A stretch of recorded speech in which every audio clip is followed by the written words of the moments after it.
우리는 중국 기업 텐센트가 SM 엔터테인먼트의 2대 주주에 올랐다는 뉴스에 자칫 K-팝의 주도권을 잃을까 두려워합니다.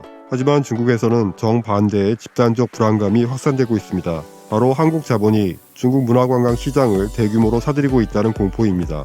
한국의 거대 사모펀드인 MBK 파트너스가 중국의 문화관광 시설을 통째로 인수하고 SM 엔터테인먼트가 중국 본토 IP 개발에 나서는 등 한국 자본의 중국 시장 역침투가 심화되고 있습니다. 이 상반된 현상을 통해 양국이 느끼는 문화적 안보에 대한 위기의식과 대응책을 입체적으로 살펴보겠습니다.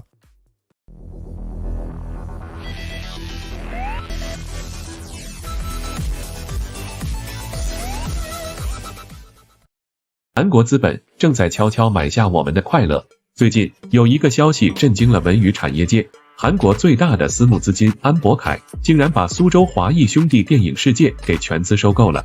曾经承载着华谊兄弟中国迪士尼梦想的主题公园，如今已正式更名为海河安苏州羊城半岛乐园。这可不是 MBK 第一次在中国文娱产业出手了。早在2021年，他们就以65亿元的价格收购了海昌海洋公园旗下的武汉、成都、天津和青岛4处极地海洋馆，以及郑州海昌海洋公园项目66%的股权。可以说，韩国资本正在以一种前所未有的速度和规模进军中国的文娱产业。为什么韩国资本会如此青睐中国的文娱产业呢？一方面，中国拥有庞大的消费市场和丰富的文化资源，这对于任何一个投资者来说都是极具吸引力的。另一方面，国内一些文娱项目由于运营不善等原因陷入了困境，这也给了韩国资本抄底的机会。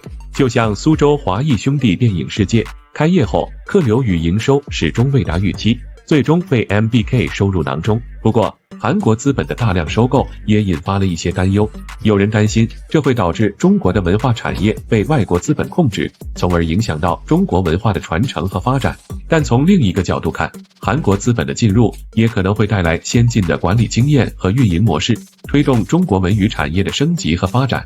比如 MBK 收购苏州华谊兄弟电影世界后，投入1亿元打造3大新项目。暑期试运营期间，乐园接待游客超35万人次，收入同比增长68%，取得了非常不错的效果。 중국 언론은 한국 자본의 진출을 양면적으로 평가합니다. 긍정적인 측면은 단기적인 경제적 활력과 산업 업그레이드입니다. MBK 파트너스의 사례가 대표적입니다. 수저우 화이브라더스 영화월드는 인수 전 564건의 법적 소송에 휘말렸고 채권자 파산 신청까지 당하는 등 위기에 처했으나 MBK 파트너스가 이 같은 경영난을 겪고 있는 자산을 저가에 매수한 후 1억 위안을 투자해 시설을 재정비했습니다. 그 결과 리뉴얼된 해아반 수저우 양청반도 낙원은 2025년 여름 시범 운영 기간 동안 방문객이 35만 명을 초과했고 수입은 전년 대비 68% 증가했습니다. 이는 문화관광시설의 자금 압박을 해소하고 프로젝트 중단을 막는 백기사 역할을 했다는 평가를 받습니다.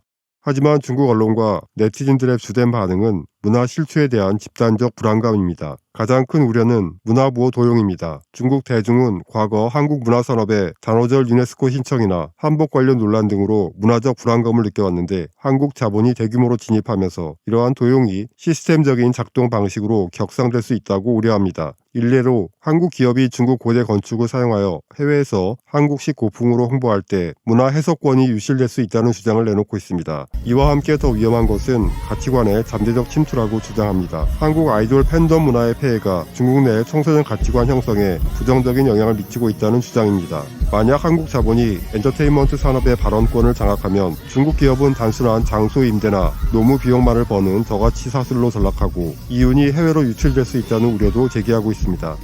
해당 문화관광시설에 가지 않을 거야. 단호히 보이콧하겠어.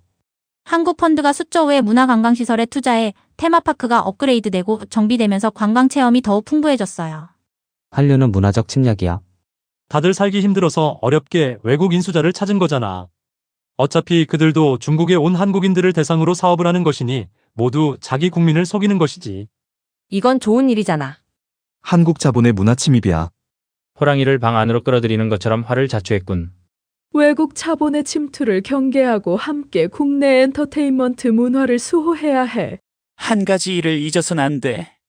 한국의 엔터테인먼트 산업이 오늘날 이 정도까지 발전할 수 있었던 이유는 당초 한국 정부가 국가 발전 중점 항목으로서 정부 및 민간 자금과 자원을 결합해 전력을 다해 엔터테인먼트 산업을 육성하고 수출했기 때문이라는 거지.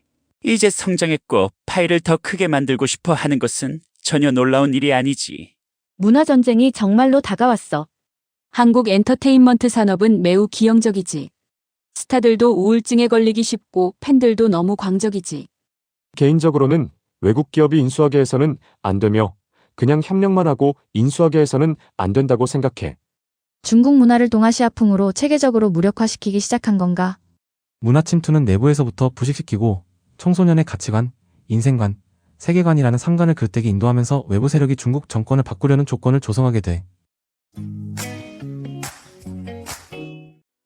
중국이 한국 자본의 침투를 경계하듯 한국 역시 중국 자본의 공격적인 유입에 대해 깊은 우려를 표합니다. 이는 중국의 불안감을 이해하는 거울 역할을 합니다. 중국의 IT 공룡 텐센트는 SM 엔터테인먼트의 2대 주주이며 K-POP 4대 기획사를 모두 합친 시가총액이 텐센트의 40분의 1에도 미치지 못할 만큼 거대합니다. 한국 업계에서는 텐센트가 콘텐츠 기획 개발보다는 문어발식 투자나 M&A 방식을 선호하기 때문에 장기적으로 K-POP 지배 구조와 브랜드 훼손을 초래할 수 있다고 우려합니다. K-POP은 내수 시장이 작아 해외 의존도가 높은 상황에서 중국 시장은 30% 이상의 급성장 잠재력을 가진 거대한 기회이지만 동시에 불확실성이 높다는 문제도 있습니다. 특히 정치적 규제와 문화 검열로 인해 K-POP의 핵심만 빼간 뒤 썰물처럼 빠져나가거나 K-POP이 C-POP으로 변환되면서 K-POP의 고유 정체성이 훼손될 수 있다는 리스크가 있습니다. 양국의 이런 반응은 결국 문화적 주도권 상실에 대한 공통된 공포를 보여줍니다. 중국 네티즌들은 한국 자본의 상업적 모델을 경계하며 90년대 순수한 중국 문화 정신을 담았던 무협, 고장극을 그리워합니다. 이는 문화의 본질성과 정신적 공감에 대한 갈망입니다. 또한 그들은 형식 중시, 내용 경시의 함정을 경계합니다. 한국 전문가들 역시 중국 자본에 대한 공포감을 경계해야 하지만 K-POP의 독보적인 기획력으로 일궈낸 한국만의 정체성을 지켜야 한다는 숙제를 강조합니다. 중국 자본이 K-콘텐츠 시장을 하청 기지화할 수 있다는 위기감도 존재합니다.